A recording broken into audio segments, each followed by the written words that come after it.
Are there quantum jumps? In 1913, the Danish physicist Niels Bohr made his famous model for the atom. In the atomic model, there's an atomic nucleus centered in the center of this drawing, and around it the electron is moving like planets around the sun, for example. So what you see here is the inner orbit, the next orbit, and the third orbit, and so on. And it's exactly one of Bohr's postulates that there are only these orbits, and it's not possible to be in motion outside of these particular orbits. So there is orbit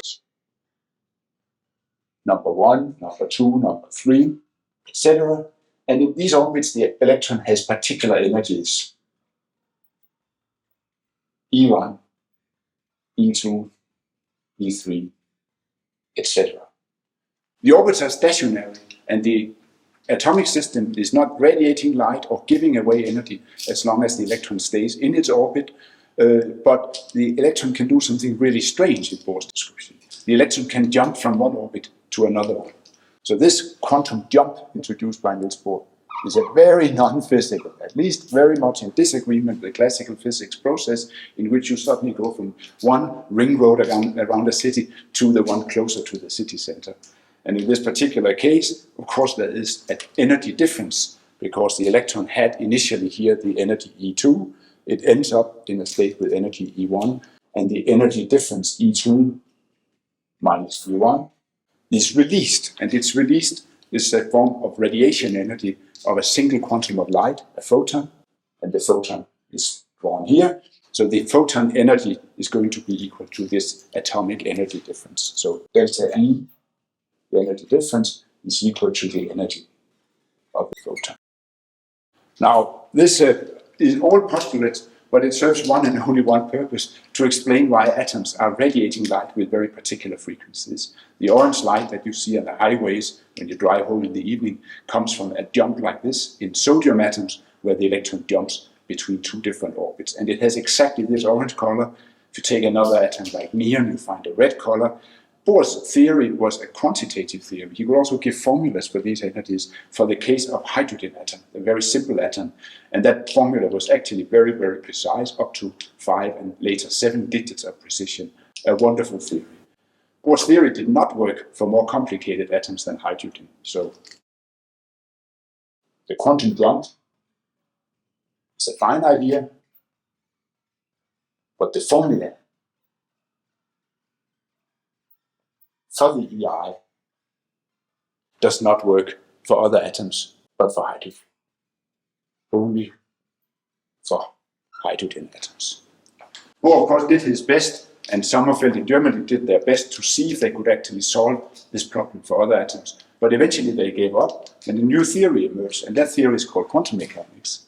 And the quantum mechanics is famously associated with Schrödinger, who in 1926 wrote down the Schrödinger equation. And the Schrödinger equation is not an equation for classical orbits, it's an equation for wave functions.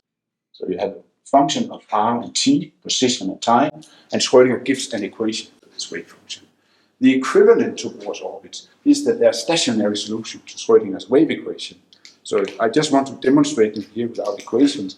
So you can say that if the atomic nucleus is here, I want to show you two wave functions, so I just show it twice. The electron with wave function will be not a particle in orbit, but it will be some kind of wave pattern, which is here close to the atomic nucleus. And for the more excited case, the higher energy state, the electron will be more remote away from the nucleus. So this could be the wave function psi 1, this would be the wave function psi 2, the position-dependent functions. And they correspond in some sense to Bohr's orbits over here. Schrödinger's equation is an equation for this wave function, and this wave function solves a differential equation, I, h bar, and then the time derivative is equal to something here. And the fact that you have a continuous in time equation, a differential equation in time, means that the time evolution of the quantum mechanical wave function is continuous. So there's absolutely no jump in this theory.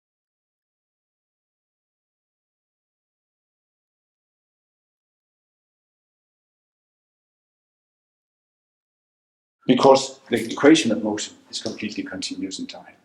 Bohr was himself actually questioning, is this true? Are we now going to a theory where there's no jump, which plays such a crucial role in this early quantum theory?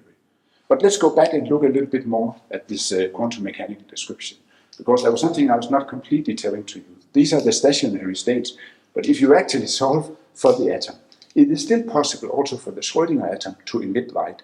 It just does it in a slightly more complicated manner, in which you're going to have a wave function initially with maybe no photon, but some excitation change, so the electron wave function can actually be quite excited here. And then with time, you're going to build up another component of the wave function, in which the atom is maybe less excited, but there's also a photon component. This photon component I'm just going to draw the same way as we did before with this curvy arrow. Of course, there's mathematics and equations that describe this, but you just have to see that there's a probability amplitude in quantum mechanics for having a state with no photon, and there's a growing probability amplitude for having a state with one photon. If you're looking at what is going to happen here, it still continues in time. And if you look at the probability for having not emitted the photon versus having emitted the photon, as you have in this part, you will find the exponential decay of the atom as the average behavior of this particular system. So there's, again, no jumps in the theory, there's no discontinuities in the theories, because it's an equation of motion that changes in time according to a differential equation. But there's one element in quantum mechanics which is actually giving rise to non-continuous behavior, and that's measurement. In quantum mechanics, when you measure anything, what happens is that you're going to get an outcome of the measurement. And the outcome of the measurement is going to be chosen randomly, and the state is going to change abruptly into the component of the system which is in agreement with the measurement. So in general textbooks, quantum mechanics textbook, you measure, for example, the position of the particle, and you go from having a wave function which is distributed in space to having a very localized wave position of the particle, and you read out that number being the position of the particle. In this case, we're going to think of a different measurement. We're going to talk about the measurement of the number of photons. So we're going to imagine that we put a detector here. This detector is connected to a device. The device here has maybe an arrow to say it saw the photon or did not see the photon. Or maybe more dramatically, there could even be a little loudspeaker sitting here, so it says click if it sees a photon, and it says nothing if it doesn't see the photon.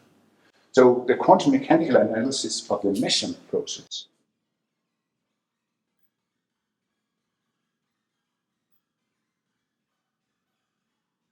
is that we are going to count the number of photons, which in quantum mechanical terms is a number that has to have integer values 0, 1, 2, 3, 4, 5, and you're going to get a random outcome.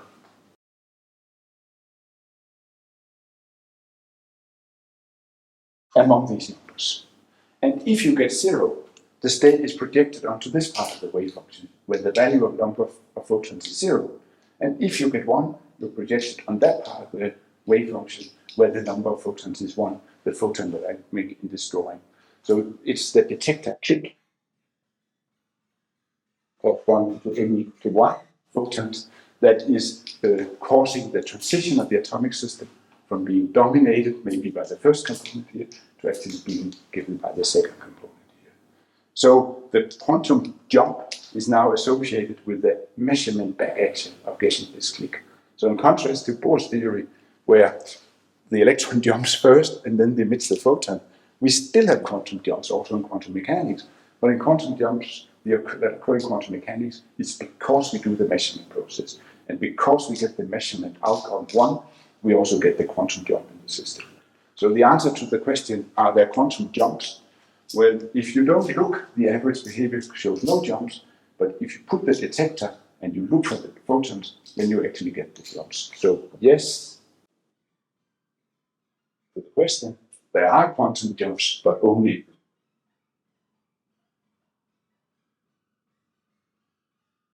look for them.